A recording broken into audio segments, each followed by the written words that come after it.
Anheuser Busch makes decision on the NFL. Recently we reported that Budweiser was considering ending their sponsorship of the NFL due to the anthem protests. Budweiser is owned by Anheuser Busch Company. Now Red State Watcher has an update about Anheuser Busch's final decision on what it will do as a company in response to hearing from many Americans about the issue. In their statement, Anheuser Busch writes that they have a long heritage of supporting the institutions and values that have made America so strong. That includes our armed forces and the national anthem. Advertisement. So far so good. The statement goes on to say that Anheuser Busch also values diversity, equality and freedom of speech.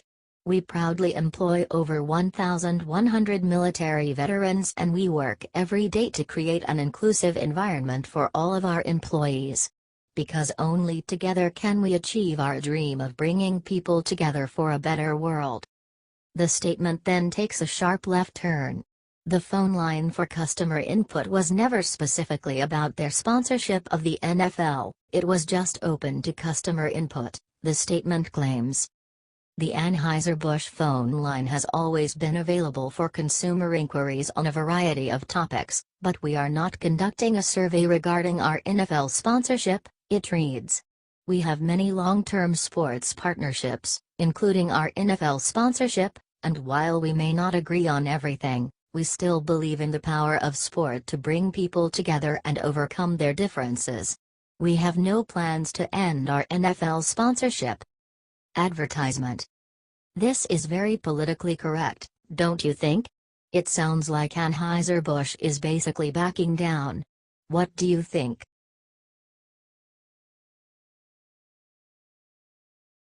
Joy Behar proves she has low IQ with rant on Trump and guns today on The View.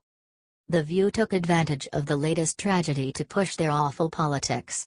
Joy Behar proves that she and her co-panelists are very stupid on matters of politics. The View actually got their first legitimate chance to respond to the shooting on Tuesday according to MRC. They want to vote out the Republicans out to stand up to the gun lobby. Never mind the fact that what the shooter did was illegal and murder is already illegal. Joy Behar proves that she doesn't understand that guns don't kill people, people do. Advertisement. We used our voices to say, it is bearable that 26-year-olds were killed. Bill O'Reilly said it yesterday, this is the price of our freedom. I say, no, this is not the price of our freedom. This is what the Constitution is supposed to protect us against. She gushed. The price of freedom. People in Canada live with just as much freedom as we do and yet they have zero practically gun violence like this, host Joy Behar claimed. Fellow host Whoopi Goldberg then pondered out loud why the shooting wasn't called a terrorist attack. When you call something a domestic terror, you can't say, get out of my country apostrophe. When it's perceived to be someone from overseas they say, well that's why you need a stronger wall, that's why you need this. What do we say about this? What do you say about a domestic terrorism? Asked Whoopi. Advertisement. Well, firstly because to be terrorism there has to be an ideology, also the investigation is still going on. There is no way to know a motive yet. False flag, first shots of the next civil war, deranged psychopath, we don't know. He wasn't a terrorist because he didn't have a political goal. It's a rich white guy, Behar played into the race baiting. It's a whole other world now to deal with, she added. Behar then fretted that the news cycle would shift back to the everyday news right away, with no action by Congress. We are going to stop talking about this in a week and they have on their desk, Congress has on their desk the idea that they should allow silencers now on guns because of hunters' hearing issues. Joy and her friends think gun control works? How about the fact the guns were illegal and the shooting was in a gun-free zone? What do you think about this?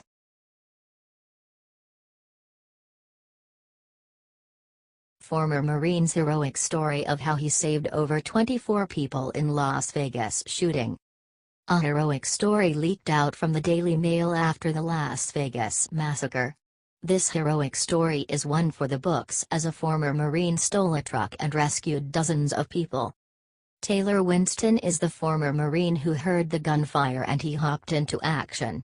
He was with his friend Jen Lewis and they fought their hardest to save lives. Advertisement. Winston, and his friend Jen Lewis, immediately sprung into action to try and save lives during the shooting. There were tens of thousands of civilians sprinting and rolling away in an attempt to get away. The Iraq veteran aided numerous people to hop the fence before just ripping it down so they could escape the shots. The shots got louder and louder, closer to us, and saw people getting hit. It was like we could be hit at any second, he told CBS News. Once we got to the fence, I helped throw a bunch of people over, and got myself over. It was a mini war zone, but we couldn't fight back. Advertisement. He saw hundreds of civilians with bullet wounds, so he took further action. He decided to aid the ambulances because they were overwhelmed. Winston and Lewis found an unattended truck near the venue with keys still inside and used it to transport victims to the hospital. The van was left covered in blood after Winston rushed seriously injured festival-goers to hospital. He ended up finding a truck with keys left in and no owner in sight. He took the keys and used it to take the wounded to the hospital. Jen and I luckily found a truck with keys in it and started transporting priority victims to the hospital and made a couple trips and tried to help out the best we could until more ambulances could arrive, Winston told the Daily Beast. Winston said picking people to take to hospital was made difficult by the sheer volume of people that needed help. There was just too many and it was overwhelming how much blood was everywhere. This is an American and a loving person. What do you think about this?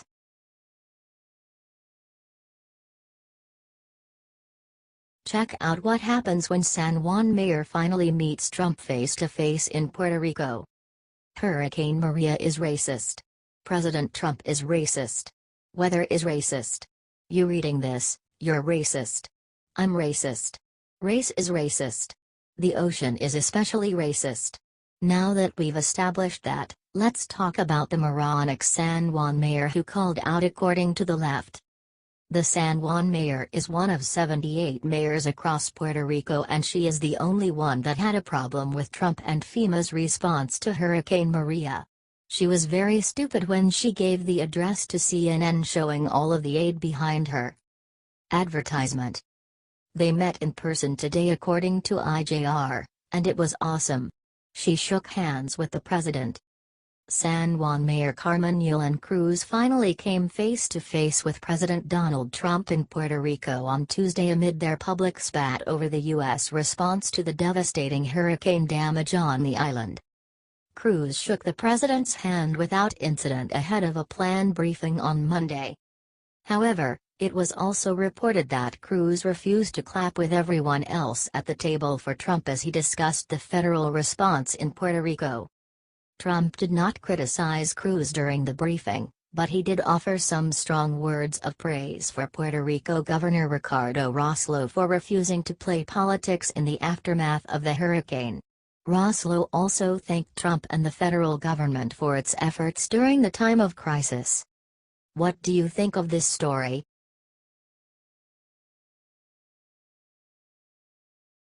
Hollywood heartthrob and huge Trump ally to take on California Dem in key House race. California has a reputation as a left-wing stronghold. It's about as Democrat as you can get. Now Newsmax is reporting on a Hollywood heartthrob and big Trump supporter who's running for Congress in California's 26th district. Antonio Sabato Jr. is running against Democratic Congresswoman Julia Brownley and is confident that his strong support of America First immigration, economic and military policy will get him elected.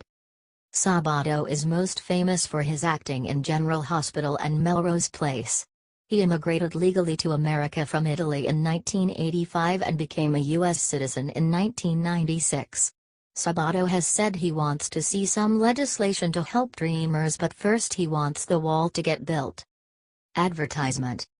We need to build this wall and we need to make it harder for people to come to this country, But with hard work it's not impossible, he explained. Sabato also supports Trump's strong stance on standing during the national anthem.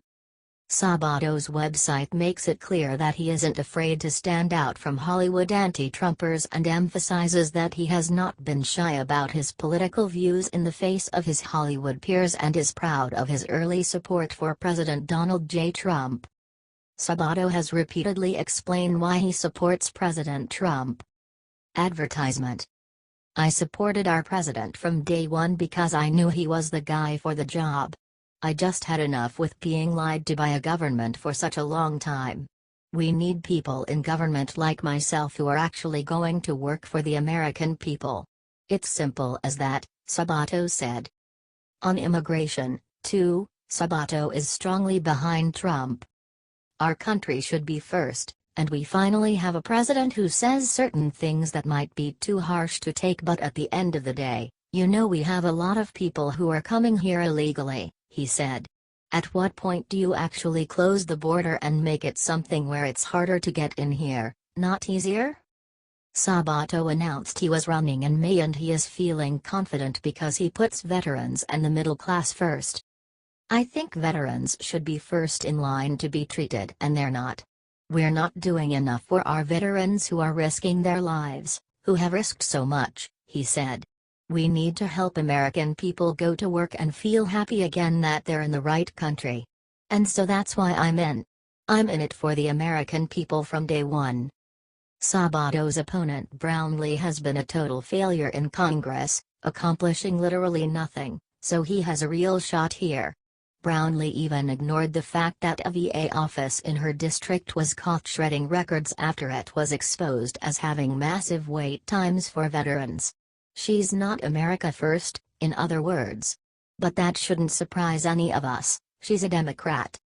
Brownlee has an even worse record on other issues. She didn't oppose Obama when he opened up citrus imports to the U.S. in a way that massively hurt the economy in her district, and she didn't stand up against the awful Iran nuclear deal or the danger of sanctuary cities. She's a Democrat, Sabato's a patriot. Being a Republican and with proximity to the White House and Republican leadership, he's going to be able to get more done, being in the majority, with his notoriety, for the residents of the 26th Congressional District, Sabato's fundraiser Charles Moran said.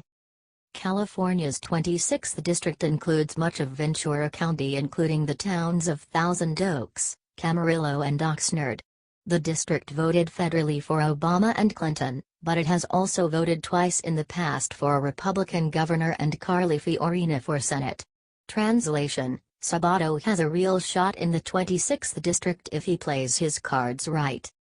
What do you think about Anthony Sabato Jr. running for Congress? Do you support him? As Sabato Jr. has explained, the media has been trying to smear him from day one.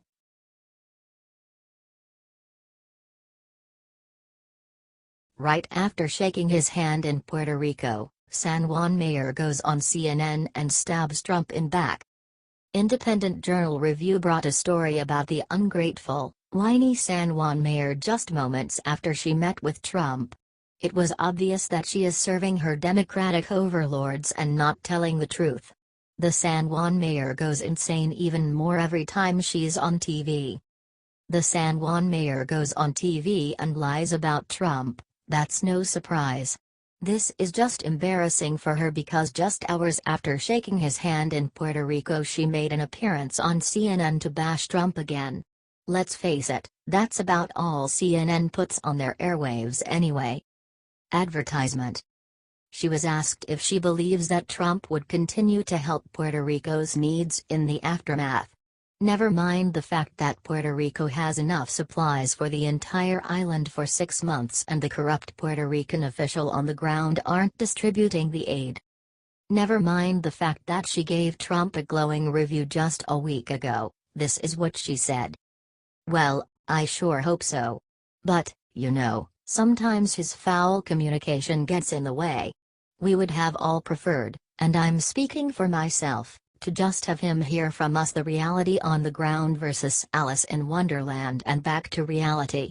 So we saw 2 meetings, totally disconnected, one to another. One was to praise the people that are working here. Later, Cruz reiterated that Trump has a lack of sensibility and slammed him for joking that Puerto Rico threw the U.S. budget out of whack. Advertisement. I think his staff understands now, and they have all the data they need. But I would hope that the President of the United States stops spouting out comments that really hurt the people of Puerto Rico, she said. Rather than commander-in-chief, he sort of becomes miscommunicator-in-chief. What do you think of this disrespectful jerk?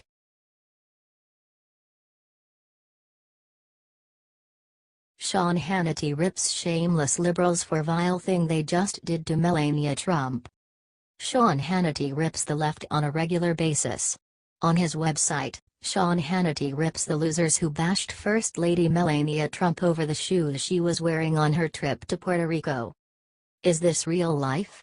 Are left-wing nuts seriously that concerned about the First Lady's fashion choices? It's embarrassing to see things like this. Advertisement. Left-wing activists and bloggers are yet again attacking First Lady Melania Trump over her footwear, shamelessly slamming the president's wife for wearing work boots as she traveled to Puerto Rico to witness recovery efforts on the devastated island. The First Lady and President Trump left the White House on Tuesday, visiting the hurricane-battered U.S. territory to aid in recovery efforts. As scenes of the first family popped up on social media, left-wing activists couldn't help but comment on Melania's choice of footwear. "Lol, Melania is wearing white jeans and Timbs in Puerto Rico," wrote one user. "Melania Trump wearing Timberland boots as if she's going to go work in Puerto Rico," posted another. The despicable comments are just a repeat of very similar insults that were issued towards Melania Trump when she went on a tour of Texas after Hurricane Harvey ravaged the Houston area. "The First Lady is beautiful and has impeccable fashion sense. Maybe the left is jealous because their women are hideous and unattractive. It's a trend that I've noticed over the past several years. The more liberal a woman, the uglier she is, except for in Hollywood. They have fake attractiveness." What do you think about these losers bashing our First Lady?